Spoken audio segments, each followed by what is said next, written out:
जब मैं 5 साल की हुई तो तब मेरी अम्मी को पागल खाने वाले आकर ले गए, क्योंकि वो ज़हनी तौर पर पागल हो चुकी थी।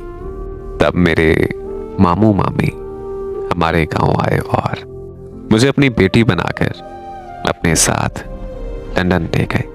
15 साल गुजर गए, मगर मैं कभी अपने गांव वापस नहीं आई थी, और ना ही मुझे मेरी माँ की कोई खबर थी। वैसे भी मुझे मेरी माँ से नफरत थी, क्योंकि सब कहते थे कि मेरी माँ एक बद किरदार औरत है।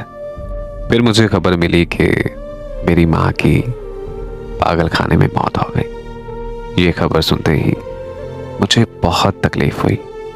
मुझे ऐसा महसूस हुआ कि जैसे मेरे जिस्म का एक हिस्सा मुझसे जुदा हो गया हो। हम सब लंदन से अपने गांव वापस आ गए। मेरी माँ को दफन करने के बाद मेरी मुलाकात उनकी एक सहेली से हुई। उन्होंने मुझे बताया कि तुम्हारी माँ बद किरदार नहीं थी, बल्कि वो तो बहुत नेक और तहज्जुद गुजार औरत थी।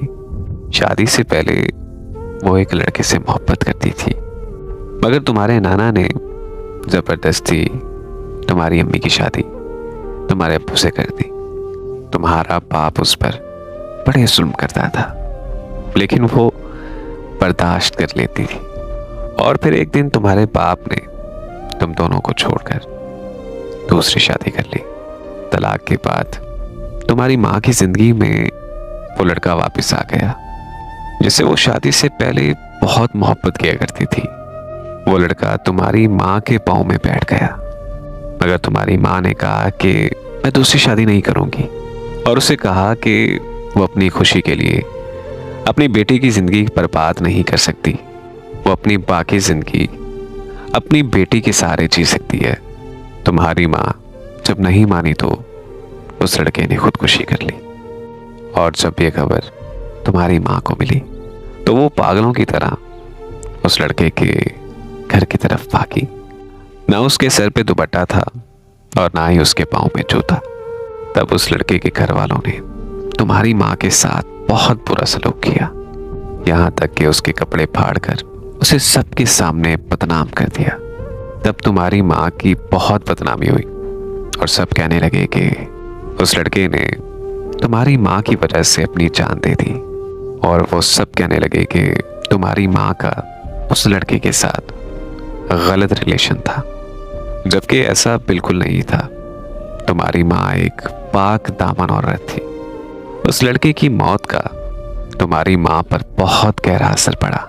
तुम्हारी माँ अपना ज़हनी तवाज़ुन खो बैठी और वो पागल हो गई, और पागल खाने वाले उसे आकर ले गए।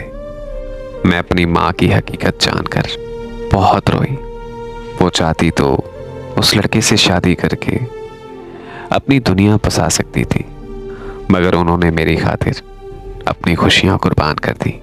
मगर उन्हें क्या पता था कि जिस बेटी के लिए उन्होंने इतनी बड़ी कुर्बानी दी, वही बेटी उससे कई सालों तक शदीद नफरत करती रही। मुझे आज अपना सब कुछ लौटा कर भी माँ मिली तो मैं अपना सब कुछ लौटा दूं। आज माँ की कदर करने को दिल करता है, मगर मेरे पास माँ नहीं बल्कि एक मिट्टी का ढेर बचा हुआ है, और अब मैं इस मिट्टी के ढेर को अपने गले लगाकर रोती रहती हूँ।